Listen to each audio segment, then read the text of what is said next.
শান্তিপুরের জন্মমৃত্যু শংসাপত্র খতিয়ে দেখতে পুলিশের অভিযান। ভিডিও সব্যসাচী রায়। রাজ্য জুড়ে ভুয়ো জন্ম ও মৃত্যু নিবন্ধন শংসাপত্র রুখতে কড়া পদক্ষেপ গ্রহণ করেছে প্রশাসন। পঞ্চায়েত ও পুরসভাগুলিতে পুলিশের বিভিন্ন অভিযানের পাশাপাশি নদিয়ার শান্তিপুর ব্লকেও তল্লাশি চালিয়েছে পুলিশ প্রশাসন। এই বিষয়ে প্রতিক্রিয়া জানিয়েছেন শান্তিপুরের ভিডিও সব্যসাচী রায়। ভিডিও সব্যসাচী রায় জানান, শান্তিপুর ব্লকের মোট 10টি গ্রাম পঞ্চায়েতে এই খতিয়ে দেখার কাজ চলছে। পুলিশ পঞ্চায়েত কার্যালয়গুলিতে গিয়ে ভুয়ো অবৈধ জন্মমৃত্যু নিবন্ধনের নথিপত্র পরীক্ষা করছে। অনুসন্ধানের সুবিধার্থে পুলিশ বেশ কিছু নথিপত্র বাজেয়াপ্ত করেছে। রাজ্য সরকারের এই বিশেষ নির্দেশিকা সম্পর্কে কথা বলতে গিয়ে তিনি জানান, ভুয়ো শংসাপত্র সংক্রান্ত বেশ কিছু অভিযোগ রাজ্য সরকারের কাছে জমা পড়েছিল। সেই অভিযোগের ভিত্তিতেই রাজ্য সরকারের নির্দেশে তদন্ত প্রয়োজনীয় পদক্ষেপ নেওয়া হচ্ছে। ভিডিও আরও জানান, যদি তদন্তে কোনো প্রকার অসঙ্গতি বা অনিয়ম ধরা পড়ে তবে ভবিষ্যতে প্রশাসনিক ও আইনি পদক্ষেপ গ্রহণ করা হবে। কতগুলি জায়গায় এই পুলিশ এখনো পর্যন্ত অভিযান চালিয়েছে বলে জানতে পেরেছেন, এবং এই বিষয়টা যদি একটু বলেন যে কি কি কাজ করছে। শান্তিপুরে 10টা গ্রাম পঞ্চায়েতে এই বিষয়ে দেখা হচ্ছে এবং পুলিশ 10টা গ্রাম পঞ্চায়েতে গেছে এবং জন্ম মৃত্যু যে নিবন্ধীকরণ রয়েছে সেই বিষয়ে যে নথিপত্র পুলিশ সেগুলো খতিয়ে দেখছে এবং এ বিষয়ে কিছু অসঙ্গতি পাওয়া গেলে সেই বিষয়ে ভবিষ্যতে পদক্ষেপ নেওয়া হবে। সেক্ষেত্রে কি সিজও করা হচ্ছে? হ্যাঁ, পুলিশ সিজ করছে। আর স্যার, এটা কি রাজ্য সরকারের স্পেশাল ইনিশিয়েটিভ? এটা রাজ্য সরকারের কাছে কিছু অভিযোগ গেছিল, সেই ভিত্তিতে এই পদক্ষেপ নেওয়া হবে। আর স্যার, আরেকটা সূত্র মারফত জানা যাচ্ছে যে এসআই সময়ে বিভিন্ন রকম দুর্নীতি হয়েছিল, সেক্ষেত্রেই নাকি এটা সঠিক তথ্য আমার কাছে নেই, হয়তো সেরকম কোনো অভিযোগ দিয়েও থাকতে পারে, তার কোনো সরকার থেকে করা হবে।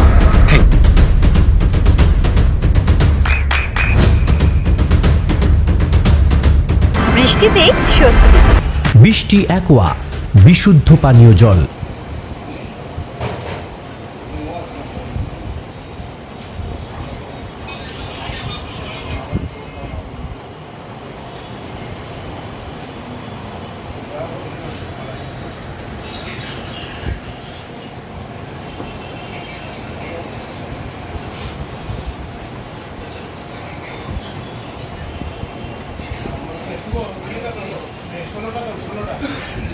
শান্তিপুরের বিভিন্ন পঞ্চায়েতে হচ্ছে, সে জায়গায় কি সিজ হতে পারে, মানে দুর্নীতি হয়েছে বলে মনে করছেন এর ক্ষেত্রে? না, এই বিষয়টাও অন্য বিষয়।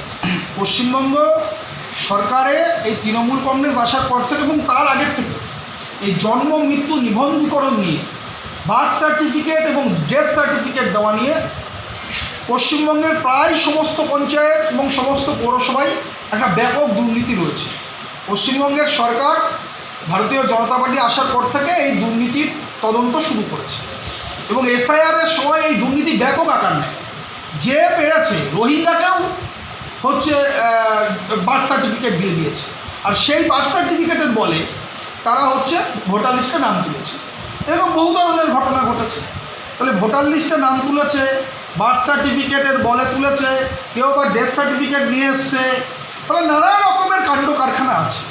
এখন পুলিশ সেই পঞ্চায়েতগুলোতে যাচ্ছে এবং তাদের যে জন্ম মৃত্যু সার্টিফিকেটের যে রেজিস্টার সেটাকে সিজ করছে, সিজ করে নিয়ে যাচ্ছে। ভালো, জিরো টলারেন্স সরকার, কাউকে ছাড়া হবে না। সেই তদন্তকে এখান থেকেই অর্থাৎ পঞ্চায়েতগুলোতে গিয়েই তদন্ত করেই কি সিজ করা হচ্ছে, নাকি সিজ করে পরবর্তীতে তদন্ত হবে? না, সেটা দেখুন, তদন্ত কীভাবে এগোবে সেটা আমি বলতে পারি না। সেটা রাজ্য সরকার কীভাবে তদন্ত করবে সেটা তাদের বিষয়। এখন রাজ্য সরকারের যে নির্দেশ, সেই নির্দেশ পুলিশ পালন করছে, তারপরে আবার যে নির্দেশ আসবে সেই নির্দেশও পালন করবে। তাহলে যারা মূলত এই ভুয়ো জন্ম সার্টিফিকেট দেখিয়ে ভোট তুলেছিলেন তাদের আশঙ্কা থাকছে ভোটাধিকার কাটার একটা। একদম, এসআইআরে ভুয়ো সার্টিফিকেট দিয়ে নাম তুলে নিয়েছে। তখন তৃণমূলের সরকার ছিল, আর এই সরকারের যে পরিকাঠামো সেটা তৃণমূলেরই ছিল। সমস্ত বিডিওরা তৃণমূলের নেতাদের কথা শুনতে হতো, করেছে। এখন ভুয়ো সার্টিফিকেট যদি বার্থ সার্টিফিকেট দিয়ে থাকে তার ভোগান্তি আছে। দাদা, একটা প্রশ্ন, আপনারা বলছেন যে এসআইআর নাম অনেক ভুয়ো বাদ গেছে, সেক্ষেত্রে যদি গত যে নির্বাচন 21-এর নির্বাচনে 92% পোলিং, 2026-এর নির্বাচনেও 92% পোলিং, তাহলে নাম বাদ গেল কার? বাদ তো গেছে, দেখছেন না আপনি, বিডিও অফিসে আসলে লাইন দিয়ে বাদ যাচ্ছে। যারা অনুপ্রবেশকারী, মুসলমান অনুপ্রবেশকারী, যারা ওদেশ থেকে এসছে, শরণার্থীরা নয়, যারা অনুপ্রবেশকারী, বাংলাদেশি অনুপ্রবেশকারী, তাদের নাম ভোটার লিস্ট থেকে বাদ যাবে। যদি ভুয়ো বার্থ সার্টিফিকেট দেখিয়ে নাম তুলে থাকে তার তদন্ত হবে এবং তারপর নাম বাদ যাবে, প্রয়োজনীয় ব্যবস্থাও গ্রহণ করা হবে।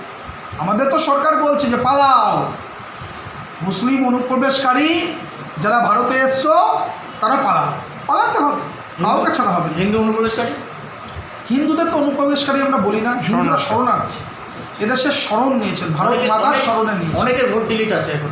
হ্যাঁ, তাদের নাম উঠবে, তাদের সিএতে অ্যাপ্লাই করলে নাম উঠে যাবে। তো বলছি যে সরকার যে হিন্দু শরণার্থী যারা আছেন, যারা ওপার বাংলা থেকে ধর্মীয় কারণে অত্যাচারের শিকার হয়ে এখানে এসছেন, এদেশের সরকার তাদের নাগরিকত্ব দেবে, সেই নাগরিকত্ব সিএ এর মাধ্যমে তারা পাবে।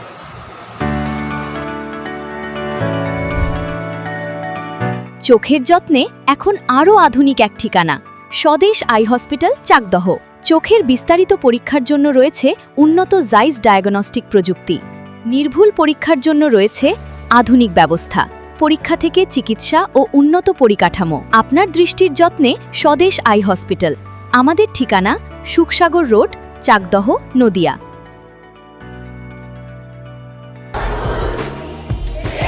আপনার সন্তানের উজ্জ্বল ভবিষ্যতের সঠিক দিশা JRS public school. JRS public school, যেখানে শিক্ষা এবং আনন্দ একসাথে। JRS public school has an excellent team of teachers for the holistic development of your child. আপনার সন্তানের উজ্জ্বল ভবিষ্যতের একমাত্র ঠিকানা জেআরএস পাবলিক স্কুল। আপনি কোথায় ইনভেস্ট করবেন, কেন করবেন, বুঝতে পারছেন না তো? সঠিক গাইডলাইন পেতে আজই আসুন নদিয়ার চাকদাতে নিবেদিতা প্রাইভেট লিমিটেডে। Nivedita private limited, marketing and distribution service. Balcony বা সিঁড়ির রেলিং, মডিউলার কিচেন বা ড্রয়িং রুম, এক কথায় আপনার স্বপ্নের বাড়িকে করে তুলুন আরো সুন্দর। Chakdah ply centre, gorgeous look বা কোয়ালিটি সবেতেই number 1। Chakdah ply centre, Chakdah ply centre, KBM, Chakdah, Nadia. হোমওয়ার্কটা করেছো? হ্যাঁ স্যার। এ বাবা, ভুল করেছো কেন? চোখে কেমন ঝাপসা দেখছি, লিখতে আর পড়তে খুব সমস্যা হচ্ছে। চাকদার মডার্ন অপটিক্স থেকে ভালো চোখের ডাক্তার দেখিয়ে নাও। প্রতিদিন প্রকৃত চোখের ডাক্তার ও দৃষ্টি বিশেষজ্ঞ মডার্ন অপটিক্স, চাকদহে। চাকদা অ্যালুমিনিয়াম সেন্টার, প্লাই, কাঁচ, laminates, kitchen fittings, door lock, window ও অ্যালুমিনিয়ামের খুচরো ও পাইকারি বিক্রেতা। চাকদা অ্যালুমিনিয়াম সেন্টার, পূর্বলালপুর 50 নম্বর রেলগেটের পাশে, চাকদা, নদিয়া। নদিয়া জেলার সবথেকে বড় বিল্ডার্স চাকদার মা মনসা বিল্ডার্স, রড ও সিমেন্টের পাইকারি ও খুচরো বিক্রেতা। মা মনসা বিল্ডার্স, পদ্মবিলা, চাকদা, নদিয়া। রুম রে মাত্র 1500 টাকা থেকে স্টার, খাওয়া দাওয়া রিজনেবল প্রাইস। নদিয়ার একমাত্র 3 স্টার ক্যাটাগরি হোটেল এনবি সোনার বাংলা হোটেল, কল্যাণী এইমসের ঠিক উল্টো দিকে, কল্যাণী, নদিয়া। নদিয়ার একমাত্র অথরাইজড ডিস্ট্রিবিউটর ঘোষ কমিউনিকেশন, থানার মোড়, চাকদা।